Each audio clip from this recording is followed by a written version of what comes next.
नमस्कार दोस्तों, यह है ज्ञानधारा चैनल। आज के इस वीडियो में हम लोग बात करेंगे संसाधन भूगोल या रिसोर्स ज्योग्राफी के अंतर्गत पूछे जाने वाले सामान्यतः प्रश्नों के बारे में।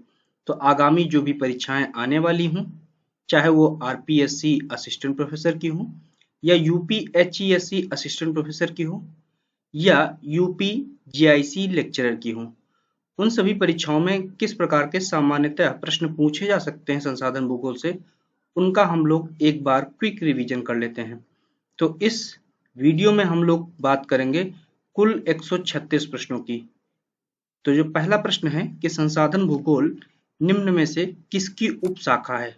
आपके ऑप्शन दिए हुए हैं: पर्यावरण भूगोल, आर्थिक भूगोल, परिवहन भूगोल और भौतिक भूगोल। तो आप बताइए कि किसकी शाखा है। तो आपका जो सही उत्तर है वो है आपका आर्थिक भूगोल। इसके बाद जो दूसरा प्रश्न है, आप देखिएगा। दूसरा प्रश्न है मैन एंड नेचर पुस्तक के लेखक कौन है। ऑप्शन दिए हुए हैं: जॉर्ज पार्किंस मार्श, दूसरा आपका जो विकल्प दिया हुआ है वो है मार्क जेफरसन, तीसरा है किंग्सले डेविस, चौथा है डेविड हार्वे। अब आप बताइए कि आपका जो उत्तर है सही है वो कौन सा है। तो आपका जो सही उत्तर है वो आपका है जॉर्ज पार्किंस मार्श। अगला जो प्रश्न है कि निम्नलिखित में से कौन अमेरिकी भूगोलवेत्ता नहीं है। ऑप्शन आपके दिए हुए हैं: कार्ल सावर, रिचर्ड हार्टसोन, आरी मर्फी और डडले स्टम्प। तो आप बताइए कि आपका कौन सा विकल्प सही है। तो आपका जो सही विकल्प है वो आपका है डडले स्टम्प, क्योंकि ये यूके के भूगोलवेत्ता थे। कार्ल सावर, हार्टसोन और मर्फी अमेरिकन भूगोलवेत्ता थे। अब आप मुझे तुरंत कार्ल सावर की किन्हीं दो किताबों के नाम और रिचर्ड हार्टसोन की किन्हीं दो किताबों के नाम कमेंट बॉक्स में पोस्ट करिए। अगला प्रश्न है कालगुर्ली सोने की खान कहाँ पर स्थित है। ऑप्शन दिए हैं: संयुक्त राज्य अमेरिका, दक्षिण अफ्रीका, ऑस्ट्रेलिया या ब्राजील में। तो आपका जो सही उत्तर है वो आपका कौन सा है? ऑस्ट्रेलिया। अब इसमें भी ऑस्ट्रेलिया के दक्षिणी भाग में है या पश्चिमी भाग में है या उत्तरी पश्चिमी भाग में है, किस भाग में है वो आपको कमेंट बॉक्स में पोस्ट करना है। कालगुर्ली के साथ एक और खान है जिसका नाम कूलगार्डी है। अब आप इसी तरह से बताइए कि किम्बरले की खान कहाँ पर स्थित है। अगला जो प्रश्न है कि निम्नलिखित में से कौन सा वृक्ष चौड़ी पत्ती वाला पर्णपाती वन में उगता है। ऑप्शन दिए हैं: सागौन, रबड़, महोगनी, सिनकोना। तो आपका जो सही उत्तर है, आप बताइए कौन सा उत्तर सही है आपका। तो आपका जो सही उत्तर है वो आपका है सागौन। अगला जो प्रश्न है कि ग्रान चाको कहाँ पर स्थित है। ऑप्शन दिए हैं: वेनेजुएला, कोलंबिया, बोलिविया या आपका सूडान। तो ग्रान चाको आपकी घास का प्रकार है। कौन सी घास है आपको बताना होगा। बताइए कौन सा है सही, आप उत्तर बताइए। तो आपका जो सही उत्तर है आपका बोलिविया में है। ठीक है, और ग्रान चाको पठार भी है। अगला जो प्रश्न है कि निम्नलिखित में से कौन सा शीतोष्ण कटिबंधीय घास का मैदान नहीं है। ऑप्शन दिए हैं: पार्कलैंड, वेल्ड, डाउन्स, स्टेपीज। आपका जो सही उत्तर है वो कौन सा है? आपका है पार्कलैंड। डाउन्स, वेल्ड और स्टेपीज। तो वेल्ड आपका दक्षिण अफ्रीका हो गया, डाउन्स आपका ऑस्ट्रेलिया हो गया, स्टेपीज आपका यूरेशियाई मध्य अक्षांशीय प्रदेश हो गए, और जो प्रेरीज है वो आप कहाँ पे पाए जाते हैं आपको बताना है। अगला प्रश्न है रूर औद्योगिक प्रदेश किस देश में स्थित है। ऑप्शन दिए हैं: फ्रांस, जर्मनी, पोलैंड, हंगरी। तो आपका जो सही उत्तर है वो आपका है जर्मनी। अब जर्मनी में भी किस नदी के किनारे रूर औद्योगिक प्रदेश स्थित है वो आपको मुझे कमेंट बॉक्स में पोस्ट करना है। अगला जो प्रश्न है कि चेरनोजम क्या है। ऑप्शन दिए हुए हैं: घास, कटीली झाड़ी, मिट्टी या जलवायु। तो आपका जो सही उत्तर है वो आपका है मिट्टी। ये एक काली प्रकार की मिट्टी है। अगला जो प्रश्न है आपका कि मेसाबी खनिज पदार्थ संबंधित है। ऑप्शन दिए हैं: लौह अयस्क से, कोयला, यूरेनियम या पेट्रोलियम। तो आपका जो सही उत्तर है वो आपका है लौह अयस्क। अगला जो प्रश्न आपसे पूछा गया कि खनिज पदार्थ किस श्रेणी के अंतर्गत आते हैं। ऑप्शन दिए: जैविक संसाधन, अजैविक संसाधन, मानवीय संसाधन या इनमें से कोई नहीं। तो आपका जो सही विकल्प है वो आपका है अजैविक संसाधन। अगला जो प्रश्न आपका है कि वन्य जंतु किस श्रेणी में से संबंधित हैं। ऑप्शन दिए हैं: जैविक संसाधन, अजैविक संसाधन, भौतिक संसाधन या इनमें से कोई नहीं। तो आपका जो सही उत्तर है वो आपका है कौन सा? वो है आपका जैविक संसाधन। अगला प्रश्न है कि वायुमंडल की नाइट्रोजन गैस किस प्रकार का संसाधन है। ऑप्शन दिए हैं: सामान्य सुलभ संसाधन, सर्वसुलभ संसाधन, विरल संसाधन या अद्वितीय संसाधन। तो आपका जो सही विकल्प है वो आपका कौन सा है, आप मुझे बताइए। तो आपका जो सही विकल्प है वो आपका है सर्वसुलभ संसाधन। अगला प्रश्न है कि निम्नलिखित में से कौन सा विरल संसाधन का उदाहरण नहीं है। ऑप्शन दिए हैं सोना, कोयला, टिन, कृषि योग्य भूमि। तो आप बताइए कि विरल संसाधन का उदाहरण कौन सा नहीं है। तो विरल में जो आपका पाया जाता है वो आपका है, कौन सा नहीं पाया जाता, वो आपका है कृषि योग्य भूमि। अगला प्रश्न है कि क्रायोलाइट जो कि एक खनिज है किस श्रेणी के अंतर्गत आता है। ऑप्शन दिए सर्वसुलभ संसाधन, सामान्य सुलभ संसाधन, विरल संसाधन या अद्वितीय संसाधन। तो कौन सा आपका उत्तर सही होगा, तो वो है आपका अद्वितीय संसाधन। अगला प्रश्न है कि निम्नलिखित में से कौन सा गुप्त संसाधन की श्रेणी में आता है। ऑप्शन दिए सौर शक्ति, जल, यूरेनियम या हीरा। तो आपका जो सही उत्तर है वो आपका है सौर शक्ति। अगला जो प्रश्न है कि जिस पदार्थ का उपयोग निकट भविष्य में किया जा सकता है उसे कहा जाएगा। ऑप्शन दिए गुप्त संसाधन, संभाव्य संसाधन, अप्रयुक्त संसाधन या अप्रयोजनीय संसाधन। तो आपका जो सही उत्तर है वो आपका कौन सा है, संभाव्य संसाधन। तो आपने 17 नंबर प्रश्न देख लिया। अगला प्रश्न है कि निम्नांकित में से कौन सा नवीकरणीय संसाधन नहीं है। ऑप्शन दिए हैं जीवाश्म ईंधन, सोना, तांबा या वन। तो आपका जो सही उत्तर है वो आपका है जीवाश्म ईंधन। अगला प्रश्न है कि निम्नलिखित में से कौन सा मानवीय संसाधन नहीं है। ऑप्शन दिए हैं ग्राम, सड़कें, नदी जल या नहरें। तो आपका जो सही उत्तर हो आपका है नदी जल। नदी जल क्या है, प्राकृतिक संसाधन है। अगला जो प्रश्न आपसे पूछा गया है कि संसाधन होते नहीं बनते हैं, यह कथन संबंधित है। ऑप्शन दिए गतिक सिद्धांत से, संसाधन पर्याप्तता के सिद्धांत से, संसाधन दुर्लभता परिकल्पना से या स्थैतिक सिद्धांत से। तो आपका जो सही उत्तर हुआ है आपका गतिक सिद्धांत से। अगला जो प्रश्न आपसे पूछा गया है कि द लिमिट्स टू ग्रोथ नामक पुस्तक प्रथम बार कब प्रकाशित हुई। ऑप्शन दिए 1952, 1960, 1972, 1980। तो आपका जो सही उत्तर है वो कौन सा है आपका, सही उत्तर है आपका 1972। अब आप बताइए कि अगला जो प्रश्न आपसे पूछा गया है कि संसाधन संरक्षण का गहरा संबंध है। ऑप्शन दिए हैं संसाधनों के अप्रयोज्य से, संसाधन के संपोषणीय विकास से, संसाधन के संचय से या इनमें से कोई नहीं। तो आपका जो सही उत्तर वो आपका है संसाधन के संपोषणीय विकास से। अगला जो प्रश्न पूछा गया है कि निम्नलिखित में से कौन सा बहुमूल्य धातु है। ऑप्शन दिए प्लेटिनम, लोहा, क्रोमियम या मैंगनीज। तो आपका जो सही उत्तर है वो आपका है कौन सा, प्लेटिनम। अगला जो प्रश्न है कि निम्नलिखित में से कौन सा जीवाश्म ईंधन नहीं है। ऑप्शन दिए हैं कोयला, यूरेनियम, प्राकृतिक गैस और खनिज तेल। तो आप बताइए जीवाश्म ईंधन कौन सा नहीं है। तो आपका जो है वो है आपका यूरेनियम। अगला प्रश्न है कि हीरा किस श्रेणी के अंतर्गत आता है। ऑप्शन दिए धात्विक, ऊर्जा खनिज, पोषण खनिज या रत्न। तो आपका किस में आता है, वो रत्न के रूप में आता है। ओके, तो 25 नंबर आपने देख लिया। 26 नंबर प्रश्न है कि निम्नलिखित में से कौन सा औद्योगिक खनिज नहीं है। ऑप्शन दिए अभ्रक, चूना पत्थर, प्लेटिनम या जिप्सम। तो कौन सा औद्योगिक खनिज नहीं है आप बताइए। तो औद्योगिक खनिज जो आपका नहीं है वो आपका है प्लेटिनम। अगला प्रश्न है कि लौह अयस्क की सबसे उत्तम श्रेणी कौन सी है, मैग्नेटाइट, हेमेटाइट, लिमोनाइट या सिडेराइट। तो आपका जो सही उत्तर है वो आपका कौन सा है, वो है आपका मैग्नेटाइट। अगला जो प्रश्न आपसे पूछा गया है कि बताइए कि लौह अयस्क का सर्वाधिक संचित भंडार है। ऑप्शन दिए है रूस में, संयुक्त राज्य अमेरिका में, चीन में या भारत में। तो आपका जो सही उत्तर है वो आपका है कौन सा 28 नंबर प्रश्न आप बताइए। तो संचित भंडार के दृष्टिकोण से देखेंगे तो भारत में है।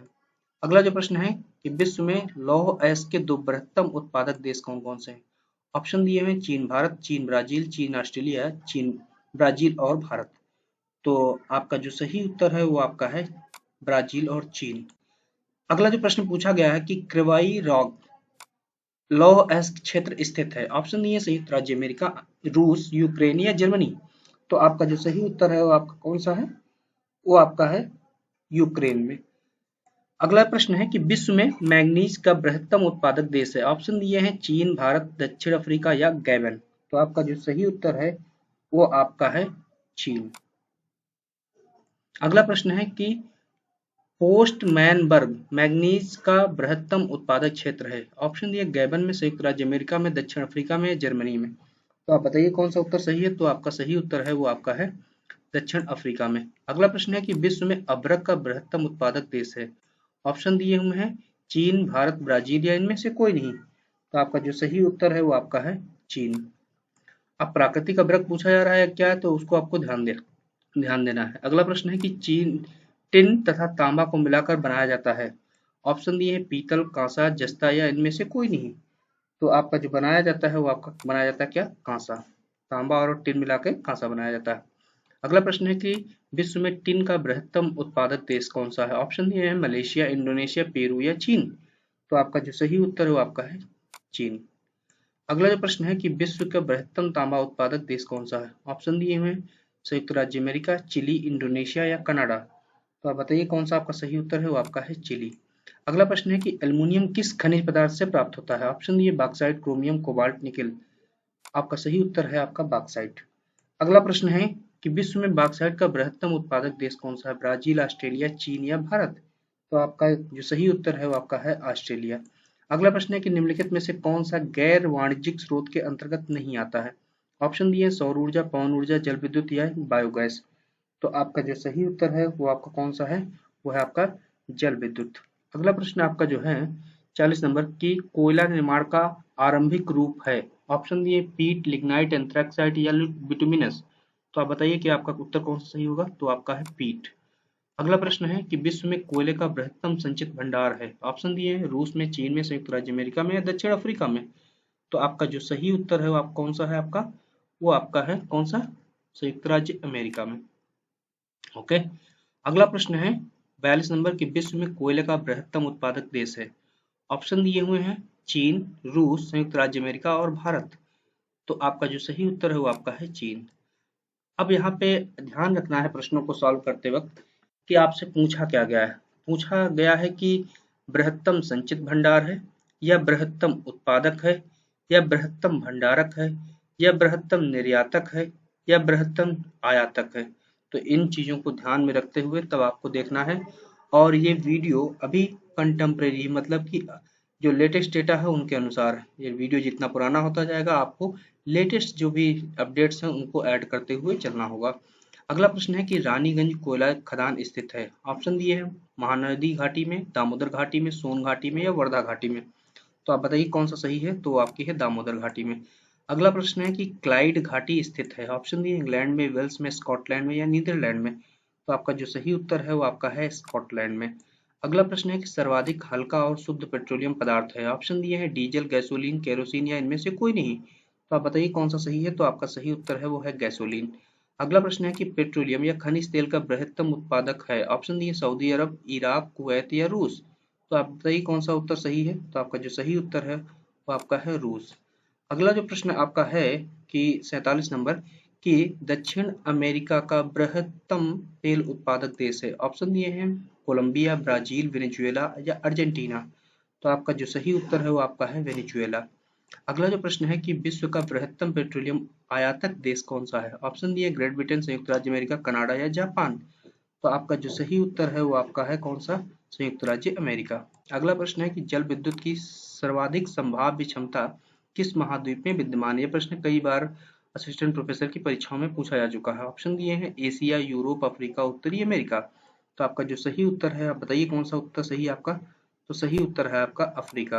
अगला प्रश्न है कि जल विद्युत का सर्वाधिक उत्पादन किस महाद्वीप में होता है? ऑप्शन दिए हैं एशिया, यूरोप, अफ्रीका, दक्षिण उत्तरी अमेरिका। तो आप बताइए कौन सा सही उत्तर है? तो आपका जो सही उत्तर है वो आपका है उत्तरी अमेरिका में। तो अगर बहुत ज्यादा परसेंटेज में देखेंगे तो यूरोप आएगा, और वैसे जो है आपका उत्तरी अमेरिका में होता है। अगला प्रश्न है कि निम्नलिखित में से कौन सा परमाणु खनिज नहीं है? ऑप्शन दिए हैं थोरियम, क्रोमियम, रेडियम या प्लूटोनियम। तो 51 नंबर प्रश्न आपका जो सही उत्तर है वो आपका है क्रोमियम। अगला प्रश्न है कि विश्व में यूरेनियम का बृहत्तम उत्पादक देश है। ऑप्शन दिए हैं कनाडा, ऑस्ट्रेलिया, दक्षिण अफ्रीका या नाइजर। तो आपका जो सही उत्तर है वो आपका है कनाडा। अगला प्रश्न है कि थोरियम का बृहत्तम भंडार पाया जाता है। ऑप्शन दिए हैं रूस में, दक्षिण अफ्रीका में, भारत में, संयुक्त राज्य अमेरिका में। तो आपका जो सही उत्तर है कौन सा है? वो आपका है भारत में। अगला प्रश्न है कि परमाणु ऊर्जा का बृहत्तम उत्पादक देश है। ऑप्शन दिए हैं जर्मनी, संयुक्त राज्य अमेरिका, फ्रांस या रूस। तो आपका जो सही उत्तर है कौन सा है? वो आपका संयुक्त राज्य अमेरिका। अगला प्रश्न है कि निम्नलिखित में से कौन सा युग्म सुमेलित नहीं है? सवाना अफ्रीका, तो ये आपका सही सुमेलित है। स्टेपीज साइबेरिया, ये भी आपका क्या है? सही सुमेलित है कि नहीं सुमेलित है आपको बताना है। अगला जो है ये भी आपका सही सुमेलित है। अगला है कंपास कोलंबिया, तो कोलंबिया में कंपास नहीं है, ये आपका जो ब्राजील का कुछ पार्ट है, अर्जेंटीना का जो उष्णकटिबंधीय भाग है उनमें पाया जाता है। और आपका जो डी है प्रेरी वो उत्तरी अमेरिका में पाया जाता है, तो मतलब सा नंबर आपका सुमेलित नहीं है। अगला प्रश्न है कि निम्नलिखित में से कौन सा प्रेरी का समानार्थी नहीं है। ऑप्शन डी है लानोज, पंपास, वेल्ड और डाउन्स। तो लानोज जो है उसका समानार्थी नहीं है क्योंकि ये एक उष्णकटिबंधीय घास मैदान है, उष्णकटिबंधीय घास है। और पंपास, वेल्ड और डाउन्स ये सभी जो है प्रेरीज के समान शीतोष्णकटिबंधीय घास के मैदान है। अगला जो आपका प्रश्न पूछा गया 56 नंबर आपने देख लिया। 57 नंबर प्रश्न पूछा गया है कि निम्नलिखित में से कौन सा मरुस्थलीय वनस्पति नहीं है। ऑप्शन दिए हैं सेजब्रस, नागफनी, वेल्ड, सैक्सॉल। तो आप बताइए कौन सा आपका सही है। तो आपका जो सही है वो आपका है वेल्ड। अगला है निम्नलिखित में से कौन सा देश सर्वाधिक वन आच्छादित है। ऑप्शन दिए पपुआ न्यू गिनी, गैबन, जायरे या जापान। तो आपका जो सही उत्तर है वो आपका है पपुआ न्यू गिनी। अगला प्रश्न है साल या साखू मुख्यतः किस प्रकार के वन प्रदेश में पाया जाता है। ऑप्शन दिए भूमध्यरेखीय वन, वन मानसूनी वन, शीतोष्णकटिबंधीय पर्णपाती वन या संकुल वन। तो आप बताइए कौन सा आपका सही है 59 का। तो 59 का आपका जो सही है वो आपको पाया जाता है मानसूनी वन। अगला प्रश्न है कि निम्नलिखित में से किस वृक्ष की लकड़ी मुलायम होती है। ऑप्शन दिए हैं साल, सिनकोना, रोजवुड या चीड़। तो आपका जो सही उत्तर है वो आपका कौन सा है, चीड़। अगला जो प्रश्न आपसे पूछा गया है कि लकड़ी के लट्ठों का सर्वाधिक उत्पादन होता है यूरोप में, एशिया में, उत्तरी अमेरिका में या रूस में। तो आपका जो सही उत्तर है वो आपका है एशिया में। अगला प्रश्न 62 नंबर है कि विश्व का सर्वाधिक काष्ठ उत्पादक देश कौन सा है। संयुक्त राज्य अमेरिका, कनाडा, चीन या रूस। तो आप बताइए कौन सा सही है। तो आपका है संयुक्त राज्य अमेरिका। अगला प्रश्न है कि पिसीकल्चर किस कार्य से संबंधित है। ऑप्शन दिए सूकर पालन से, कुक्कुट पालन से, मत्स्य पालन से या शाक उत्पादन से। तो आपका जो सही उत्तर है वो आपका है मत्स्य पालन से। अगला प्रश्न है कि विश्व के कुल मत्स्य उत्पादन का कितना प्रतिशत सागरों से प्राप्त होता है। ऑप्शन दिए हैं लगभग 80%, लगभग 70%, लगभग 60% या लगभग 50%। तो आपका जो सही उत्तर है वो आपका कौन सा सही उत्तर है। आप बताइए कौन सा सही उत्तर है। तो आपका जो सही उत्तर है वो लगभग में 80%। अगला प्रश्न है कि ग्रैंड बैंक स्थित है। ऑप्शन दी उत्तरी पूर्वी अटलांटिक महासागर में, उत्तरी पश्चिमी अटलांटिक महासागर में, उत्तरी पूर्वी प्रशांत महासागर में, उत्तरी पश्चिमी प्रशांत महासागर में। तो आप दिमाग लगाइए कि इसका उत्तर क्या सही होगा। तो इसका उत्तर आपका सही है उत्तरी पश्चिमी अटलांटिक महासागर में। अब इसी तरह से आप बताइए कि डागर बैंक कहाँ पे स्थित है। आप मुझे कमेंट बॉक्स में पोस्ट करिएगा। अगला प्रश्न है कि विश्व का बृहत्तम मत्स्य उत्पादक देश है। ऑप्शन दिए हैं चीन, संयुक्त राज्य अमेरिका, जापान या भारत। तो आपका जो सही उत्तर है कौन सा सही है, वो आपका है चीन। अगला प्रश्न आपसे है कि बताइए उष्णकटिबंधीय सागरों एवं अन्य जलाशयों में मत्स्य उत्पादन की सबसे प्रमुख समस्या क्या है। ऑप्शन दिए हैं जल में लवणता की अधिकता, जल प्रदूषण, परभक्षियों की उपस्थिति या सागरीय तूफानों की अधिकता। तो आपसे पूछा गया उष्णकटिबंधीय सागरों एवं अन्य जलाशयों में, तो इसकी जो सबसे बड़ी समस्या कौन कहाँ पे है, वो है आपकी परभक्षियों की उपस्थिति। ठीक है, परभक्षियों की उपस्थिति सबसे बड़ी समस्या है। अगला जो प्रश्न है कि लेटराइजेशन की क्रिया किस प्रदेश में अधिक होती है। ऑप्शन दिए हैं शीतोष्ण प्रदेश में, मानसूनी प्रदेश में, उष्णार्द्र प्रदेश में या आपका अर्धशुष्क प्रदेश में। तो आपका जो सही उत्तर है वो आपका है उष्णार्द्र प्रदेश में। समझ रहे हैं, उष्ण और आर्द्र प्रदेश में। अगला जो प्रश्न आपसे पूछा गया है कि बताइए कि कैल्सिफिकेशन की क्रिया किस प्रदेश में अधिक होती है। ऑप्शन दिए शीतोष्ण प्रदेश में, आर्द्र मानसूनी प्रदेश में, उष्णार्द्र प्रदेश में, अर्धशुष्क प्रदेश में। तो 69 नंबर प्रश्न का आपका जो सही उत्तर है वो आपका है अर्धशुष्क प्रदेश में। अगला प्रश्न है कि बराबर रेत और मृत्तिका के मिश्रण वाली मिट्टी को क्या कहा जाता है। ऑप्शन दिए हैं दोमट मिट्टी, बलुई दोमट मिट्टी, चिकनी मिट्टी या बलुई मिट्टी। तो आप बताइए कौन सी है। तो वो उसे कहते हैं दोमट मिट्टी।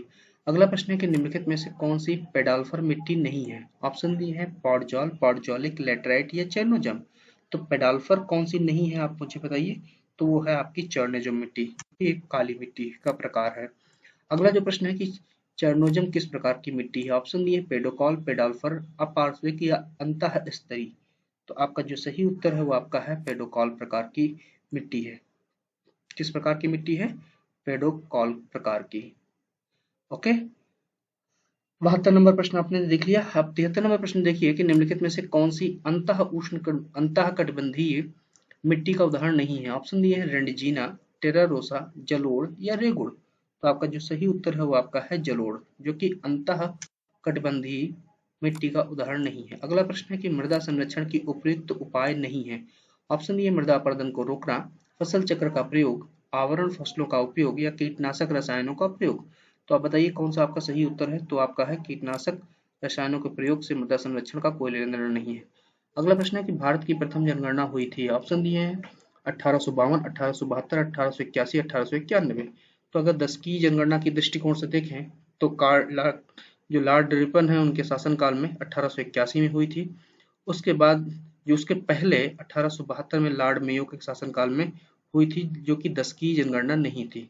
1881 में प्रथम 10 की जनगणना संपन्न हुई।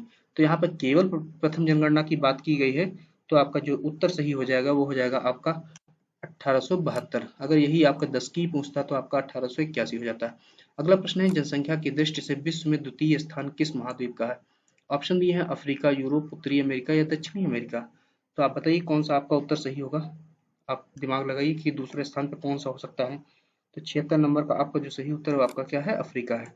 क्योंकि एशिया में पूरी आबादी का लगभग में 60% 59.5% है और अफ्रीका में 20% से ऊपर है। अगला प्रश्न है कि एशिया में विश्व की लगभग कितनी प्रतिशत आबादी पाई जाती है। तो अभी सेम प्रश्न आपसे हमने रिपीट किया, डिस्कस किया, लगभग में 60%। अगला प्रश्न है कि जनसंख्या का सर्वाधिक संकेंद्रण विश्व के किस भाग में पाया जाता है। पूर्वी एशिया, दक्षिणी एशिया, पश्चिमी यूरोप या उत्तरी अमेरिका। तो आपका जो सही उत्तर है वो आपका है पूर्वी एशिया में। अगला प्रश्न है कि विकासशील देशों में विश्व के कितने प्रतिशत जनसंख्या निवास करती है। ऑप्शन दिए हैं 40%, 50%, 68% या आपका 70%। तो यहाँ पे केवल डेवलपिंग कंट्रीज की बात की गई है। तो आप बताइए कौन सा सही उत्तर होगा। तो आपका जो सही उत्तर है वो लगभग में 70% है। अगला प्रश्न है कि निम्नलिखित में से किस प्रदेश में बृहद जनसंख्या का समूहन नहीं पाया जाता है। ऑप्शन दिए पूर्वी एशिया, दक्षिणी एशिया, उत्तरी अफ्रीका या पश्चिमी यूरोप। तो उत्तरी अफ्रीका में जनसंख्या का उतना संकेंद्रण नहीं पाया जाता है जितना शेष 3 विकल्पों में। ओके, तो आपने 80 नंबर का सा हो गया। अगला प्रश्न है कि निम्नलिखित में से किस देश का जनसंख्या घनत्व 10 व्यक्ति प्रति वर्ग किलोमीटर से अधिक नहीं है। ऑप्शन दिए हैं जर्मनी, रूस, फ्रांस या नीदरलैंड। तो आपका जो सही उत्तर है वो कौन सा है, वो आपका है रूस का। अगला प्रश्न है कि चीन का जनसंख्या घनत्व कितने व्यक्ति प्रति वर्ग किलोमीटर है। ऑप्शन दिए 125, 135, 185, 225। तो आपका जो सही उत्तर है वो आपका है 135। भारत का कितना है वो आप मुझे कमेंट बॉक्स में पोस्ट करिए। अगला प्रश्न है जनसंख्या घनत्व में दिए गए देशों का सही अवरोही क्रम क्या है। डिसेंडिंग ऑर्डर क्या है in terms of population density. Option दिए हैं Bangladesh, Netherland, Japan, Bangladesh, Bharat, Netherland, Bharat, Bangladesh, Japan, Bangladesh, Bharat, Japan. तो आपका जो सही सीक्वेंस है वो आपका है अवरोही क्रम में बांग्लादेश, नीदरलैंड और जापान। अगला प्रश्न है कि निम्नलिखित में से कौन सा कारक जनसंख्या घनत्व को बहुत कम प्रभावित करता है। ऑप्शन दिए हैं जलवायु, मिट्टी की उर्वरता, देशांतरीय स्थिति या अभिगम्यता मतलब एसेसिबिलिटी। तो आपका जो सही उत्तर है वह कौन सा है, वो आपका है देशांतरीय स्थिति। अगला प्रश्न है कि भारत में सबसे कम जनसंख्या किस केंद्र शासित प्रदेश में पाई जाती है। ऑप्शन दिए हैं लक्षद्वीप, अंडमान निकोबार, दमन एवं दीव, दादरा एवं नगर हवेली। तो अभी दामन दीव और दादरा नगर हवेली एक में हो गया है। तो आप बताइए कि सबसे कम जो है जनसंख्या किस में पाई जाती है। तो आपका जो सही उत्तर है वो आपका है लक्षद्वीप में। अगला प्रश्न है कि जनसंख्या आकार के अनुसार दिए गए राज्यों का सही अवरोही क्रम क्या है, descending order in terms of population size. Option दिए हुए हैं उत्तर प्रदेश, बिहार, महाराष्ट्र, उत्तर प्रदेश, महाराष्ट्र, बिहार। तीसरा आपका जो है उत्तर प्रदेश, पश्चिम बंगाल, बिहार। चौथा है उत्तर प्रदेश, बिहार और पश्चिम बंगाल। तो सभी को मालूम है कि उत्तर प्रदेश तो आपका पहले नंबर पे है ही, सभी को मालूम है। अब आपको और आगे बात करना है। तो उत्तर प्रदेश के बाद जो आएगा वो आपका है महाराष्ट्र और उसके बाद है बिहार। ठीक है, तो आपका 12 नंबर ऑप्शन सही हो जाएगा। अगला प्रश्न है कि जनसंख्या परिवर्तन के किस कारक का योगदान बहुत कम होता है। ऑप्शन दिए हैं जन्म दर, मृत्यु दर, साक्षरता, जनसंख्या स्थानांतरण। तो आप बताइए कौन सा आपका कारक है। तो आपका साक्षरता का सबसे कम योगदान होता है। अगला प्रश्न है कि वर्तमान काल में देशों के जनसंख्या वृद्धि में किस कारक का योगदान बहुत कम रह गया है। ऑप्शन दिए हैं जनसंख्या प्रवास, जन्म दर, मृत्यु दर, जन्म दर एवं मृत्यु दर। तो आप बताइए किसका सबसे कम प्रभाव रह गया है। तो सबसे कम जो प्रभाव रह गया है वो आपका रहेगा जनसंख्या प्रवास का। अगला प्रश्न है कि जनसंख्या की प्राकृतिक वृद्धि किसका परिणाम होती है। ऑप्शन दिए जन्म दर और मृत्यु दर का अंतर, शिशु जन्म दर एवं शिशु मृत्यु दर का अंतर, अंतः प्रवास और बाह्य प्रवास का अंतर, इनमें से कोई नहीं। तो जो नेचुरल ग्रोथ है जनसंख्या की वो आपकी डिसाइड होती है, किससे डिसाइड होती है, जन्म दर और मृत्यु दर के अंतर से, birth rate and death rate के डिफरेंस से। अगला प्रश्न है 21वीं शताब्दी के आरंभ में विश्व की कुल जनसंख्या कितनी थी। मतलब 1999 में लगभग में कितनी थी आपकी, 600 करोड़ के आसपास थी। ऑप्शन दिए हैं 500 करोड़, 550 करोड़, 600 करोड़ और 650 करोड़। तो 90 नंबर प्रश्न जो ऑप्शन सही है वो 1999 में जो जनसंख्या थी वो आपकी थी 600 करोड़ और 2011 में आपकी 700 करोड़ हो गई। इसी तरह से 2025 तक अनुमानित है कि जो जनसंख्या है वो 8 करोड़ हो जाएगी, 800 करोड़ हो जाएगी। अगला जो प्रश्न आपका है कि निम्नलिखित में से किस देश में जनसंख्या की वार्षिक वृद्धि दर 2% से कम है? ऑप्शन दिए हैं भारत, ईरान, पाकिस्तान, सऊदी अरब। तो आपका जो सही उत्तर है वो आपका है भारत में। आप वार्षिक वृद्धि दर कितनी है भारत में? वो है आपकी कितनी बताइए आप? 1.64%, जो कि 2001 से 2011 की जनगणना के अनुसार है। और जो दशकीय वृद्धि दर है वो 17.54 है। अगला जो प्रश्न है कि भारत में जनसंख्या की वृद्धि के संदर्भ में 1891 से 1921 के 3 दशकों की अवधि को जाना जाता है। ऑप्शन दिए हैं अनिश्चित वृद्धि काल, अस्थायी जनसंख्या काल, मंद वृद्धि काल या तीव्र वृद्धि काल। तो ये जो कहा जाता है वो कहा जाता है अस्थायी जनसंख्या का काल, जो कि 1891 से लेकर 1921 तक कहा जाता है। अगला प्रश्न है कि भारत में सर्वाधिक मंद जनसंख्या वृद्धि वाला राज्य कौन सा है? ऑप्शन दिए हुए हैं पंजाब, हरियाणा, तमिलनाडु और केरल। तो आपका जो सही उत्तर है वो आपका है केरल। अगला प्रश्न है कि केरल है आपका उत्तर है। अगला प्रश्न है कि जननांकीय संक्रमण सिद्धांत का प्रतिपादन किसने किया था? ऑप्शन दिए हैं थॉमसन, नोटेनस्टीन, जीटी ट्रिवार्था या हर्बर्ट स्पेंसर। तो आपका जो सही उत्तर है वो आपका है नोटेनस्टीन ने 1945 में। अगला प्रश्न है कि जननांकीय संक्रमण की दूसरी अवस्था की विशेषता है। ऑप्शन दिए हैं उच्च जन्म दर, उच्च मृत्यु दर, ये तो पहली अवस्था की विशेषता है। दूसरा है उच्च जन्म दर, घटती मृत्यु दर, तो यही आपकी जो है दूसरी अवस्था की विशेषता है। तीसरा है घटती जन्म दर, घटती मृत्यु दर, तो ये भी आपका जो है ये तीसरी अवस्था का। और चौथा अवस्था का निम्न जन्म दर, निम्न मृत्यु दर है। अगला जो प्रश्न आपका है वो है कि माल्थस के जनसंख्या सिद्धांत का प्रकाशन हुआ। ऑप्शन दिए 1793 में, 1803 में, 1853 में या 1863 में। तो आप बताइए कौन सा आपका उत्तर सही होगा? तो आपका जो सही उत्तर है वो आपका है 1803 में। ठीक है, तो ये आपका जो है सही उत्तर हो गया। अगला जो प्रश्न है कि जननांकीय संक्रमण सिद्धांत किस क्षेत्र के जनसंख्या परिवर्तनों पर आधारित है? ऑप्शन दिए पश्चिमी यूरोपीय, पूर्वी यूरोपीय, उत्तरी अमेरिकी या उत्तरी पूर्वी अमेरिका। तो ये प्रश्न आपके लिए इंपॉर्टेंट है। ये आपका आधारित था पश्चिमी यूरोप पे। अगला प्रश्न है अनुकूलतम जनसंख्या शब्द का प्रयोग सर्वप्रथम किसने किया? ऑप्शन दिए हैं नोटेनस्टीन ने, डाल्टन ने, कैंटिलोन ने या थॉमसन महोदय ने। तो आपका जो सही उत्तर है वो आपका है कौन सा? वो आपका उत्तर सही है, आप बताइए कौन सा सही है? वो आपका है कैंटिलोन महोदय ने अनुकूलतम जनसंख्या शब्द का सर्वप्रथम प्रयोग किया था। अब उसके बाद हम लोग 99 नंबर प्रश्न देखते हैं कि वर्तमान भूमंडलीकरण में निम्नांकित में से किसका योगदान महत्वपूर्ण नहीं है? ऑप्शन दिए हैं बाजारोन्मुख अर्थव्यवस्था का, कृषि का विकास, नौ उपनिवेशवाद, सूचना क्रांति एवं प्रौद्योगिकी विकास। तो आपका जो सही उत्तर है वो आपका है कृषि का विकास। अगला जो प्रश्न है कि विश्व व्यापार संगठन या WTO वर्ल्ड ट्रेड ऑर्गेनाइजेशन की स्थापना हुई थी। ऑप्शन दिए हैं आपके 1991, 1994, 1998 या 2000। तो आप इसकी स्थापना हुई थी 1995 1 जनवरी को। तो यहाँ पे उसके आसपास जो विकल्प दिया है वो आपका सही उत्तर हो जाएगा। ठीक है, अगला प्रश्न है कि ग्रैंड जंक्शन संयुक्त राज्य अमेरिका के किस राज्य में स्थित है? ऑप्शन दिए उटाह, एरिजोना, मोन्टाना या कोलोराडो। तो आपका जो सही उत्तर है वह कौन सा आपका उत्तर सही है? वो है आपका कोलोराडो में। अगला जो प्रश्न आपसे पूछा गया है कि बताइए संयुक्त राज्य अमेरिका की बृहत्तम स्वर्ण खदान है। ऑप्शन दिए होमस्टेक, बिंघम, बर्मिलियन या पेंसिल्वेनिया। तो आपका जो सही उत्तर है वो आपका है होमस्टेक में। अगला जो प्रश्न आपसे पूछा गया है कि बताइए कि माउंट इटाविरा किस देश में स्थित है? ऑप्शन दिए है वेनेजुएला, इक्वेडोर, ब्राजील या चिली। तो आपका जो सही उत्तर है वो आपका है ब्राजील। अगला प्रश्न है कि निम्नलिखित में से कौन सा परंपरागत ऊर्जा स्रोत नहीं है? ऑप्शन दिए हैं बायोगैस, लकड़ी, प्राकृतिक गैस या पेट्रोलियम। तो आप दिमाग लगाइए कौन सा आपका उत्तर सही है? तो आपका जो उत्तर सही है वो आपका है बायोगैस। अगला प्रश्न है कि सौर ऊर्जा के विकास में सर्वाधिक संभावना है। ऑप्शन दिए शीतोष्ण कटिबंध में, उष्ण कटिबंध में, समशीतोष्ण कटिबंध में, उपोष्ण कटिबंध में। तो आपका जो सही विकल्प है वो आपका है उष्ण कटिबंध में। अगला जो प्रश्न है कि बिझिन बिजिनझाम या केरल स्थान पर किस ऊर्जा संयंत्र के स्थापित किया गया? ऑप्शन दिए सौर ऊर्जा, तापीय ऊर्जा, ज्वारीय ऊर्जा या तरंग ऊर्जा। तो आपका जो सही उत्तर है वो आपका है तरंग ऊर्जा का। अगला प्रश्न है कि निम्नलिखित में से कौन खुले सागर की मछली नहीं है? ऑप्शन दिए हेरिंग, कार्ड, सार्डाइन या मैक्रेल। तो आपका जो सही उत्तर है वो कौन सा है? वो आपका है कॉड।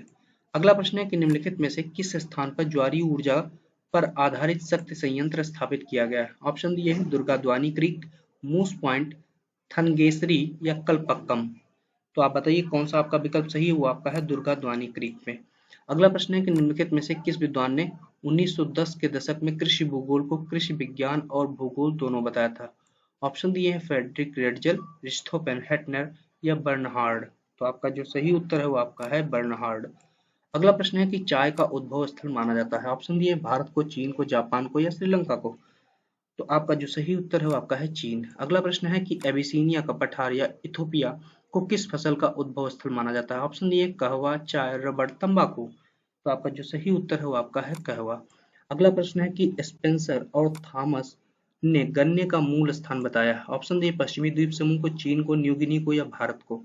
तो आपका जो सही उत्तर है वो आपका है कौन सा, न्यू गिनी को। ओके, तो स्पेंसर और थॉमस महोदय ने बताया था। अगला प्रश्न है कि वान थ्यूनेन ने कृषि अवस्थिति स्थानीयकरण का सिद्धांत प्रतिपादित किया था? ऑप्शन दिए हुए हैं आपके 1806 में, उसके बाद ये 1826 होना चाहिए, 1826 ईस्वी में, 1876 में या 1926 में। तो आपका जो सही उत्तर है वो कौन सा आपका उत्तर सही है, वो आपका है 1826 में। ठीक है, इसको आपको सही करना है 1826।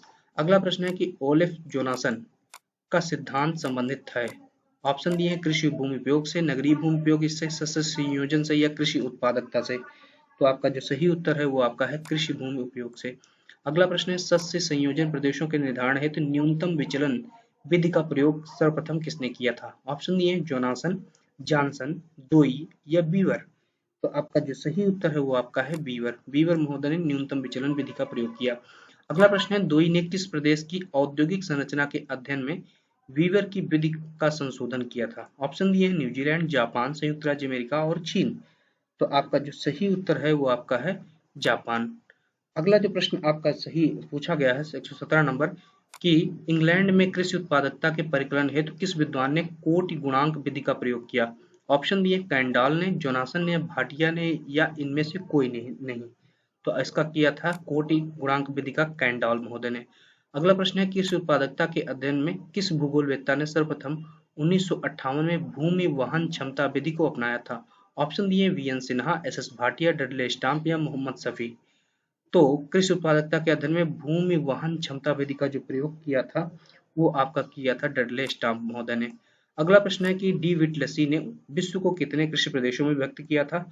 ऑप्शन दिए हुए 10, 11, 12, 13। तो आपका जो सही उत्तर है वो आपका है 13। अगला जो प्रश्न आपसे पूछा गया है कि बताइए कि ब्रिटेन क्षेत्र कहाँ स्थित है? ऑप्शन दिए हैं इंग्लैंड में, ग्रेट ब्रिटेन में, नीदरलैंड में या यूक्रेन में। तो आप बताइए कौन सा आपका सही उत्तर है। तो आपका कौन सा उत्तर सही है आप मुझे बताइए करेक्टली। तो ब्रिटेन क्षेत्र कहाँ पर स्थित है, वो आपका है फ्रांस में। ओके, अगला जो प्रश्न आपसे पूछा गया है कि विनिर्माण क्रिया उद्योगों के किस श्रेणी में आती है? ऑप्शन दिए द्वितीय क्रिया में, चतुर्थक क्रिया में, पुनरुत्पादक क्रिया में या तृतीय क्रिया में। तो आपका जो सही उत्तर है वो आपका है द्वितीय क्रिया में या सेकेंडरी एक्टिविटीज में। अगला प्रश्न है आइसोडोपेन शब्द का प्रयोग सर्वप्रथम किस विद्वान ने किया था? ऑप्शन दिए अल्फ्रेड वेबर, अगस्त लास, वाल्टर क्रिस्टालर या ई डब्ल्यू हुवर। तो आइसोटोपेन शब्द का जो सर्वप्रथम प्रयोग किया था वो अल्फ्रेड वेबर ने किया था। अगला प्रश्न है कि निम्नलिखित में से कौन सा प्रदेश संयुक्त राज्य अमेरिका का आरंभिक औद्योगिक प्रदेश है?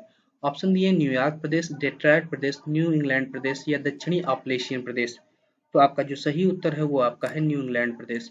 अगला प्रश्न है डेट्रॉयट औद्योगिक प्रदेश किस उत्पादन के लिए प्रसिद्ध है? ऑप्शन दिए हैं लौह इस्पात, मोटर गाड़ी, सूती वस्त्र उद्योग या रसायन उद्योग। तो सभी को मालूम है कि मोटर गाड़ी उद्योग या ऑटोमोबाइल्स की राजधानी कहा जाता है डेट्रॉयट को। ओके, अगला प्रश्न है कि लॉस एंजल्स जाना जाता है? ऑप्शन दिए हैं फिल्म उद्योग के लिए, फल उत्पादन के लिए, जलयान निर्माण के लिए, वायुयान निर्माण के लिए। तो जलोद्यान ये आपका जाना जाता है किसके लिए? फिल्म उद्योग के लिए। अगला प्रश्न है कि मानचेस्टर ग्रेट ब्रिटेन के किस औद्योगिक प्रदेश में स्थित है? ऑप्शन दिए यॉर्कलैंड, मिडलैंड, कम्बरलैंड या लंकाशायर। तो आपका जो सही उत्तर है वो आपका है लंकाशायर में स्थित है। अगला प्रश्न है लंकाशायर औद्योगिक प्रदेश किस उद्योग के लिए विश्व प्रसिद्ध है? ऑप्शन दिए हैं लौह इस्पात, सूती वस्त्र उद्योग, रसायन उद्योग या इंजीनियरिंग उद्योग। तो आपका जो सही उत्तर है वो आपका है सूती वस्त्र उद्योग के लिए जाना जाता है। लंकाशायर का जो क्षेत्र है वो सूती वस्त्र उद्योग के लिए जाना जाता है। अगला प्रश्न है कि ग्लासगो किस औद्योगिक प्रदेश में स्थित है? ऑप्शन दिए स्कॉटलैंड, उत्तरी वेल्स, दक्षिणी वेल्स या यॉर्कशायर। तो जो ग्लासगो स्थित है वो आपका स्थित है कहाँ पे? वो है स्कॉटलैंड में। अगला प्रश्न है सेल्ड घाटी फ्रांस के किस भाग में पाई जाती है? ऑप्शन दिए दक्षिणी पूर्वी, दक्षिणी पश्चिमी, उत्तरी पूर्वी, उत्तरी पश्चिमी। तो आपका जो सही उत्तर है वो कौन सा आपका उत्तर सही है? वो आपका उत्तर सही है उत्तरी पूर्वी भाग में। अगला प्रश्न है लारेन जो कि फ्रांस का औद्योगिक प्रदेश सर्वप्रथम औद्योगिक केंद्र है। ऑप्शन दिए हैं मिनेटी, नानसी, मेड्ज, लांगवी। तो आप बताइए कौन सा उत्तर सही है? तो आपका है नानसी। अगला प्रश्न है कि निम्नलिखित में से कौन सा रोन बेसिन औद्योगिक प्रदेश का नगर नहीं है? ऑप्शन दिए मार्सली, लियोन्स, ग्रेनोविल, रॉकफोर्ट। तो आपका जो सही उत्तर है वो आपका है रॉकफोर्ट। अगला प्रश्न है कि कावासाकी नगर जापान के किस औद्योगिक प्रदेश के अंतर्गत आता है? ऑप्शन दिए हैं Tokyo, Yokohama, Osaka, Kobe, Nagoya, याबाता और नागासाकी। तो कावासाकी जो प्रदेश है वो आता है किस उसमें आता है? वो आता है आपका टोक्यो योकोहामा क्षेत्र में। अगला प्रश्न है किंकी प्रदेश के अंतर्गत कौन सा औद्योगिक प्रदेश आता है किंकी के अंतर्गत? तो ऑप्शन दिए हुए हैं Nagoya, Tokyo Yokohama, Osaka, Kobe या याबाता, नागासाकी। तो आप बताइए कौन सा उत्तर सही होगा? तो आपका जो उत्तर सही हुआ है ओसाका कोबे। अगला प्रश्न है कि किताकिशु प्रदेश का दूसरा नाम कौन सा है? ऑप्शन दिए यावाता, नागासाकी प्रदेश, नगोया प्रदेश, ओसाका कोबे प्रदेश या इनमें से कोई नहीं। तो किताकिशु जो प्रदेश है वो जाना जाता है आपका यावाता नागासाकी प्रदेश के नाम से। अगला प्रश्न है क्विंटो नगर जापान के किस औद्योगिक प्रदेश के अंतर्गत आता है? तो क्विटो नगर जो है आपका आता है ऑप्शन दिए नगोया में या ओसाका कोबे प्रदेश में, टोक्यो योकोहामा प्रदेश में, यावाता नागासाकी प्रदेश में। तो ये जो आपका आता है ये आता है आपका ओसाका कोबे प्रदेश में। अगला जो प्रश्न है आपका है और अंतिम प्रश्न है इस वीडियो का वो है कि मुराना जापान के किस द्वीप में स्थित है? ऑप्शन दिए हैकिडो, हांसू, क्यूशू और शिकोकू। तो आपका जो सही उत्तर है वो आपका है हांसू। तो आपने देखा कि कुल 136 प्रश्न हमने इस पे बात की। तो उम्मीद है कि ये जो 136 प्रश्न है उसमें से हर प्रतियोगी परीक्षाओं में कम से कम 3 से 4 प्रश्न तो आपको मिल ही जाएंगे। तो ये सभी प्रश्न आपकी आगामी परीक्षाओं चाहे वो आरपीएससी कॉलेज लेक्चर की हो या यूपी हायर एजुकेशन की असिस्टेंट प्रोफेसर की हो या यूपी जीआईसी लेक्चर की हो उनमें आपके काम आएंगे। इसके अलावा यूनिवर्सिटीज के जो एंट्रेंस एग्जाम्स होते हैं, यूजीसी नेट जेआरएफ के जो एग्जाम्स होते हैं उनके लिए भी महत्वपूर्ण है। तो उम्मीद है कि ये जानकारी आपके लिए महत्वपूर्ण होगी। जो आपसे प्रश्न पूछे गए उनको आप कमेंट बॉक्स में पोस्ट करिए। धन्यवाद।